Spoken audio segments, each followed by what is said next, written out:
with bullets. No surprise, since police said they unloaded some 5,000 rounds during the siege.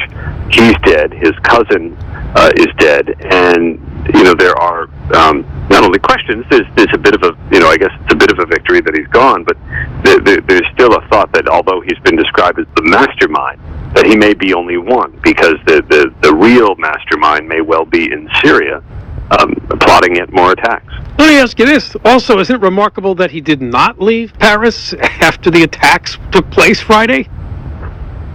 I think so. I mean, the problem is we don't know his exact movements. We don't know when he arrived, how he arrived. We don't know if he was here and had operational control.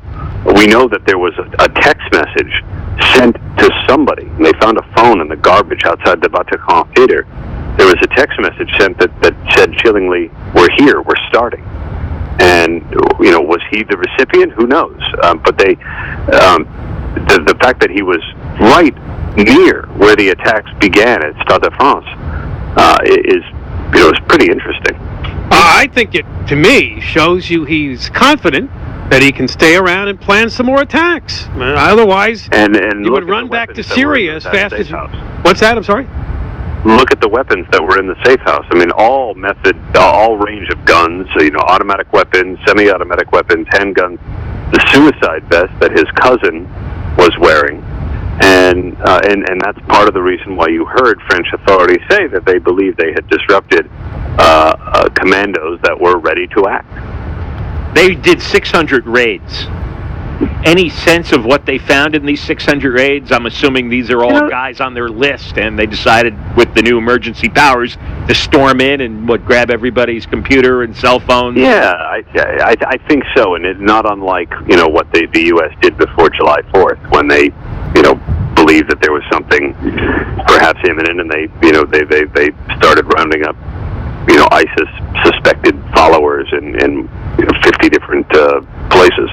But so that's what they've been doing. Occasionally they found weapons, they found traces of explosives, they found different things, not necessarily connected to the Paris attacks. But the Prime Minister tonight went on French television and braced the country for a long campaign. So you have this weird dichotomy here today, where the President of France, you should know it's the start of Beaujolais season. I don't know what your wine consumption is like, but is it really? I didn't know that. The holidays, yeah.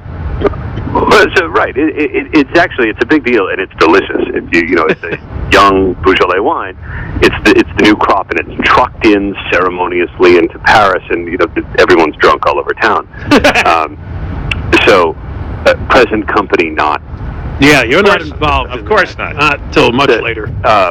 It is late. Neither confirmed nor denied. Anyway, it's Beaujolais season, and the French President Hollande said today everybody should have a toast. This guy Abba Oud was confirmed dead, and so there is that feeling of yes, it's a significant victory, and they got the suspected mastermind and all that.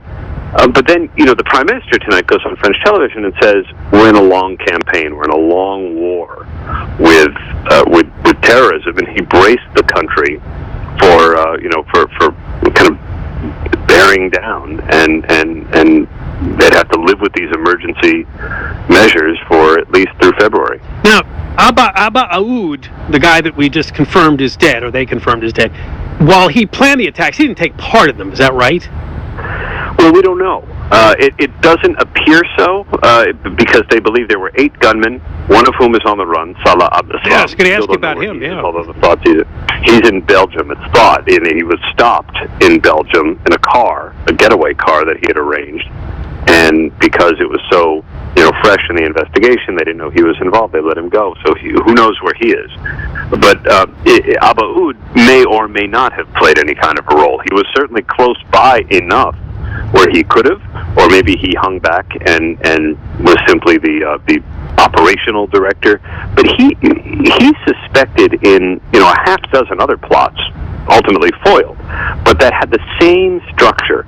European attackers who had either been trained in the Mideast or inspired by what went on in the Mideast, but returning to Europe with a mission to attack.